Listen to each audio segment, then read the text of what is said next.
आज हम 21वीं सदी में जी रहे हैं और आज इंसान को गुरूर है कि वो तरक्की के मामले में काफी आगे निकल गया है, टेक्नोलॉजी में भी एडवांस हो गया है। लेकिन आज भी मॉडर्न इंजीनियर्स द्वारा बनाई गई सड़कें 5 साल तो छोड़िए साहब, 5 महीने भी नहीं टिकती हैं। वहीं हजारों साल पुरानी बनाई गई सड़कें आज भी मजबूती से टिकी हुई है। एग्जाम्पल के तौर पे रोमन्स द्वारा बनाई गई 2100 साल पुरानी ये सड़क आज भी उतनी ही मजबूत और टिकाऊ है। क्या वजह है कि हमारे पास टेक्नोलॉजी होने के बावजूद भी हम लोग इतने पीछे हैं?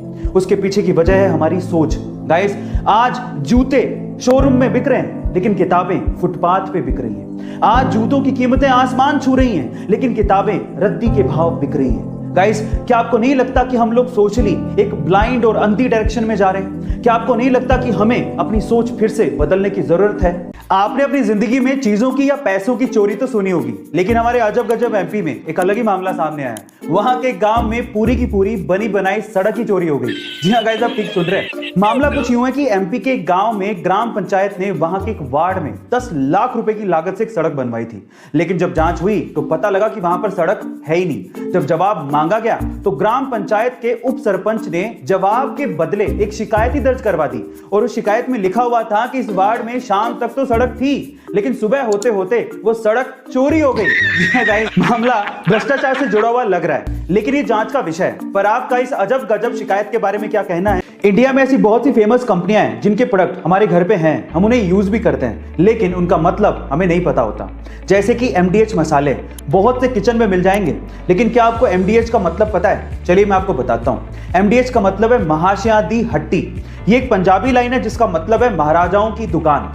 दूसरा है अमूल, जिसका दूध बहुत से घरों में इस्तेमाल होता है लेकिन इसका मतलब है आनंद मिल्क यूनियन लिमिटेड। तीसरा है MRF, जिसका टायर बहुत सी गाड़ियों में इस्तेमाल होता है लेकिन इसका मतलब है मद्रास रबड़ फैक्ट्री।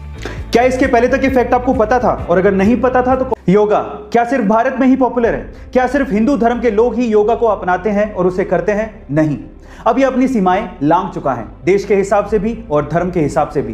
मैं आपकी जानकारी के लिए आपको बता दूं कि विश्व के बहुत से देश इसे अपना रहे हैं, वहां के लोग योगा कर रहे हैं। इनफैक्ट हमारे पड़ोसी देश पाकिस्तान में भी योगा पॉपुलर होने लगा है। पाकिस्तान के बहुत से इंस्ट्रक्टर योगा सिखा भी रहे हैं और वहां के लोग इसे सीख भी रहे हैं। वहां के बहुत से पार्कों में आपको सुबह सुबह लोग योगा करते दिख जाएंगे। गाइस, कराची और लाहौर के लोग भी ये समझने लगे हैं कि अगर हमें कोरोना जैसी महामारी से बचना है और अपने आप को तंदुरुस्त रखना है तो योगा बहुत जरूरी है। इसे कभी किसी देश या धर्म से जोड़कर नहीं देखा जाना चाहिए। आपका इसके बारे में क्या विचार है? कमेंट सेक्शन में जरूर लिखिएगा।